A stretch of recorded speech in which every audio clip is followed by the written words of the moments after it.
everyone, my name is Reshu Singh and I am here to share some facts of numerology and astrology with you all.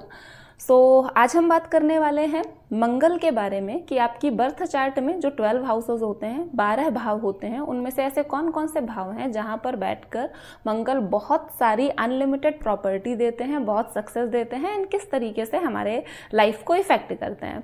चलिए शुरू करते हैं। We have a sample of birth chart, इसमें पूरे 12 भाव हैं। हम शुरू करेंगे फर्स्ट हाउस से, जिसे लग्न भी कहा जाता है। आप अपनी कुंडली देखिए, अगर आपकी कुंडली में लग्न में मंगल है, इसका सिंपल मतलब हुआ ऐसे लोग थोड़े से गुस्सैल हो सकते हैं, थोड़े जिद्दी हो सकते हैं, बट ऐसे लोग एफर्ट बहुत अच्छे डालते हैं, कोशिश बहुत अच्छी करते हैं, जिस भी फील्ड में हो, फील्ड वो कोई भी चूज कर सकते हैं। वहां पे उनके आगे बढ़ने के एफर्ट जो भी होंगे, सक्सेसफुल होने के एफर्ट जो भी होंगे, वो बाकी लोगों से हमेशा ज्यादा होंगे। उनकी कोशिश ही ये रहती है कि उन्हें बाकी लोगों से ज्यादा ट्राई करना है कि वो उनसे आगे रहें। एंड यही वजह है कि अगर लग्न में मंगल है तो आप कोई भी फील्ड चूज कर रहे हैं, आप उसमें बहुत ज्यादा सक्सेसफुल होंगे। सेकेंड चीज, जब लग्न में मंगल है वो यहां से देखता है चौथे भाव को। चौथा भाव प्रॉपर्टी का भाव होता है एंड ये कॉम्बिनेशन बहुत शुभ माना जाता है। ऐसे लोग अपने मेहनत के दम पर, अपनी खुद की मेहनत से प्रॉपर्टीज वगैरह ओवरऑल सब बना लेते हैं। यहाँ पे मंगल इतना शुभ माना जाता है कि भले ही स्ट्रगल होगा, मेहनत वो करवाएगा, बट वो आपको सारी चीजें देगा। ऐसे लोग सिर्फ भाग्य के भरोसे नहीं बैठते, कर्म करने में यकीन रखते हैं, ये खुद काम करते हैं, खुद कोशिशें करते हैं। आपको एक चीज यहाँ पे ध्यान रखनी है, मंगल हमारा कर्क के साथ नहीं होना चाहिए, क्योंकि मंगल कर्क राशि के स्वामी के साथ इनके टर्म्स अच्छे नहीं है, शुभ नहीं माना जाता। Now we will see next. अब हम देखेंगे अगर मंगल पराक्रम भाव में है। पराक्रम भाव that means the third house. Mangal को वैसे भी सेनापति कहा जाता है। अब अगर ये पराक्रम भाव में आ रहा है, इसका मतलब है ऐसे लोग बेहद पराक्रमी होने वाले हैं। ऐसे लोग भाग्य का इंतजार नहीं करते एंड इतने मेहनती होते हैं कि ये लोग अपने भाग्य को भी अपनी मेहनत के आगे झुका लेते हैं। एंड एक और इंटरेस्टिंग फैक्ट आप देखेंगे, यहां से मंगल देखता है 7वें भाव को। 7वां भाव माना जाता है भाग्य का भाव। ये लोग पूरी तरह से अपने कर्मों पे ही डिपेंड करते हैं एंड इतने ज्यादा मेहनती होते हैं कि कई बार ऐसी चीजें जो लगेगा कि इन्हें शायद ना मिले, वो भी ये लोग ले लेते हैं। भाव से मंगल की जो नेक्स्ट दृष्टि जाती है वो 10वें भाव के लिए जाती है एंड 10वें भाव में मंगल की दृष्टि बहुत ज्यादा अच्छी मानी जाती है। ओवरऑल जो इम्पैक्ट निकल के आता है वो बहुत अच्छा आ जाता है। ऐसे लोग भाग्य के भरोसे नहीं बैठेंगे, खुद इतने ज्यादा कर्मठ पराक्रमी होंगे, ये लोग कुछ भी कर जाते हैं अपनी लाइफ में। नाउ सक्सेसफुल होने के लिए पॉजिटिव टर्म्स में। Now we will go to the next. बात करेंगे अगर मंगल आपकी जन्म कुंडली में चौथे भाव में है। अगर मंगल चौथे भाव में है, इसका मतलब कुछ लोग इसे सही नहीं मानते, क्योंकि जो चौथा भाव होता है वो कर्क राशि का है, मंगल के नीचे का भाव है। इसे मंगल के लिए सही नहीं माना जाता। बट एक कंडीशन है जिस समय ये बहुत अच्छा रिजल्ट कर देते हैं।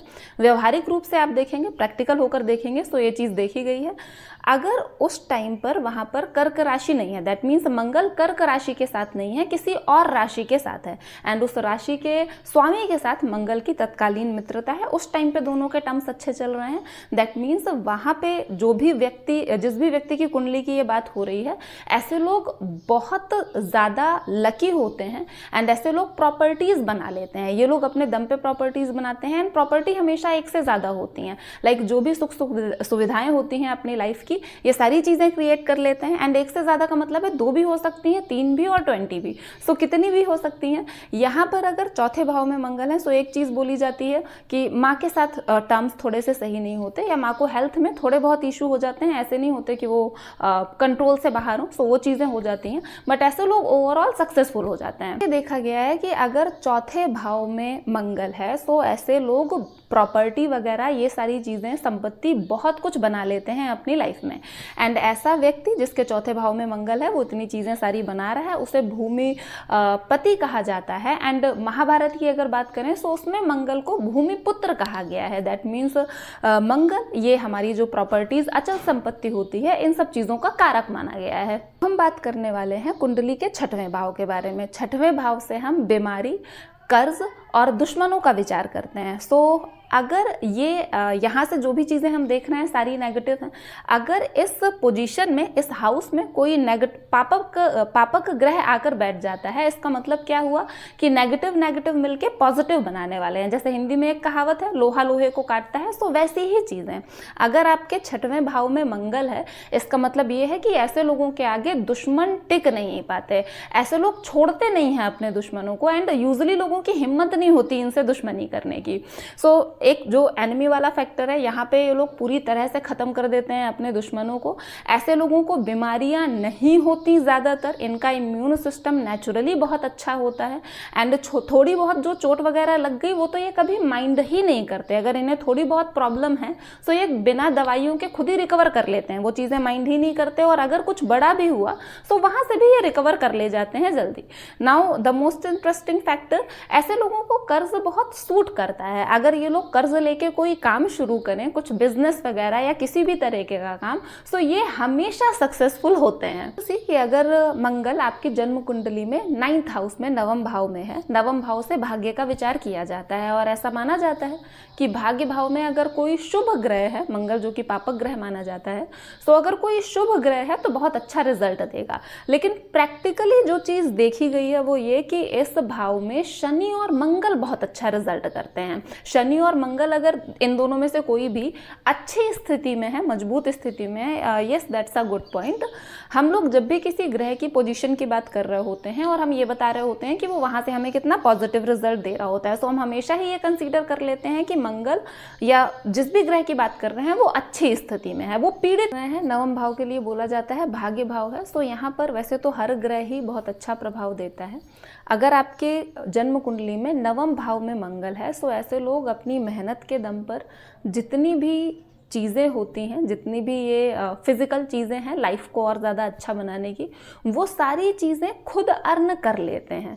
ऐसे लोगों को जब भी ज़रूरत होती है, सबसे ज़्यादा पहले तो ये लोग, ऐसा होता है इनके साथ कि कम मेहनत में इन्हें ज़्यादा सफलता मिलती है क्योंकि इनका भाग्य इनका साथ दे रहा है। और कई बार ऐसा होता है लाइफ में कि हमें सिर्फ किस्मत ही बचा सकती है, नथिंग एल्स वी हैव। सो वहाँ पर हमेशा मंगल इनकी हेल्प करता है। चीज़ है कि जिन भी लोगों के 9वें भाव में मंगल है, ऐसे लोग अगर कम मेहनत कर रहे हैं फिर भी बहुत ज़्यादा सक्सेसफुल हो जाते हैं। एंड ये लोग मेहनत कर ले जाते हैं, अपनी लाइफ में सब कुछ बना ले जाते हैं। और लाइफ में कभी कभी ऐसी सिचुएशन आ जाती है कि जहाँ पे सिर्फ हमारी किस्मत ही हमें बचा सकती है, हमारा भाग्य ही हमारा साथ दे सकता है। सो उस टाइम पर इनका भाग्य हमेशा इनका साथ देता है। करेंगे लास्ट जो हम बात कर रहे हैं, दैट मीन्स 10वें भाव। अगर 10वें भाव में मंगल है, ये बहुत ज़्यादा शुभ होता है, बहुत अच्छा होता है।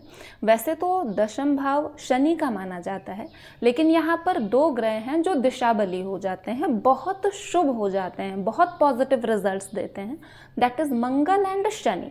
अगर यहाँ पर 10वें भाव में मंगल है और मंगल बहुत अच्छी स्थिति में है, मजबूत स्थिति में है, ऐसे लोग कुल का दीपक कहे जाते हैं, परिवार का नाम रोशन करने वाले, सक्सेस के ये सारे रिकॉर्ड्स ब्रेक करते हैं। आईएएस हो गया, आईपीएस हो गया, पॉलिटिक्स में बहुत हाई लेवल हो गया, गवर्नमेंट जॉब्स हो गई, जो भी काम कर रहे हैं ये उसे हमेशा उस लेवल में ले जाते हैं कि इन्हें कुल का दीपक कहा जाए। ये लोग सफलता, आसमान छू लेते हैं सफलता के मामले में। भाव में जब मंगल बैठा होता है तो इसकी नज़र पड़ रही होती है 4थे भाव में, दृष्टि 4थे भाव में होती है। एंड 4थे भाव से, एज हम पहले भी देख चुके हैं, हम प्रॉपर्टी का विचार करते हैं। सो अगर 10वें भाव में कोई इंसान है, सो वो अपनी लाइफ में प्रॉपर्टीज़ वगैरह सारी चीज़ें बना लेगा सिर्फ अपनी मेहनत के दम पर। All about Mars. मंगल अगर आपकी जन्म कुंडली के अलग अलग भाव में है, सो वो किस तरीके से हमारी लाइफ को इन्फ्लुएंस करता है। एंड सिर्फ इतना ही नहीं है, एक चीज़ आपको बहुत अच्छे से देख लेनी है कि आपकी कुंडली में मंगल जहाँ पर भी है, सबसे पहले मंगल की स्थिति कैसी है, कर्क राशि के साथ उसका क्या कैसा है। एंड अगर हो सकता है बाकी चीज़ें आपकी, क्योंकि पूरे हमारे पास 9 ग्रह होते हैं, हम सारी चीज़ें देख रहे होते हैं, सभी स्थितियाँ देख रहे होते हैं। सो कौन सी चीज़ आपकी कुंडली को किस तरीके से इफेक्ट कर रही है, वी नेवर नो। हम सिर्फ मंगल की पोजीशन से वो चीज़, बाकी सारी चीज़ें नहीं डिसाइड कर सकते। सो हो सकता है कि कई बार जो भी चीज़ें मैंने बताई हैं या आपने कहीं और देखी सुनी हो, सो उसमें कुछ फ़र्क आए। सो उसके लिए ज़रूरी चीज़ क्या है कि प्रॉपर तरीके से पूरी बर्थ चार्ट की एनालिसिस करना। तो आप लोगों को वीडियो अच्छा लगा होगा। वीडियो अच्छा लगा है सो वीडियो को लाइक करें, चैनल को सब्सक्राइब करें, एंड मिलते हैं नेक्स्ट वीडियो में। Thank you so much.